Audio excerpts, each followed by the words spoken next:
kahit anong kulay ng damit ko na ititerno ko. For example, mamaya, blue ang suot ko mamaya, mayroon akong blue. Kung gusto ko naman ng orange, mayroon din akong orange. Sa lahat ng kulay na gusto nyo, ayan no, nasa likod ko na sa background natin. Pwede, depende yan sa gusto nyo.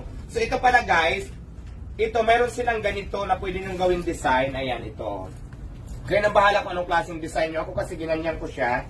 Tapos, kayo naman, depende yan sa design kung anong gusto nyo ilagay dyan. So, mayroon din siyang ganito. Sling. Sling. Pwede nyo siyang gawing sling. For example, ito, itong orange. Meron din siyang ganito. Papakita ko sa inyo Yan. Pwede siyang iganyan. So, na-adjust naman din siya. Kung sosyala, nakaganyan kayo. So, lahat ng style dito. Inyong mga orders, again, huwag kalilimutan. Dito kayo mag-order. Lamina bag. Doon kayo mag-message. I-PM nyo siya sa inyong mga details sa transaction ng bag. Kasi sila ang gumagawa nito. Kaya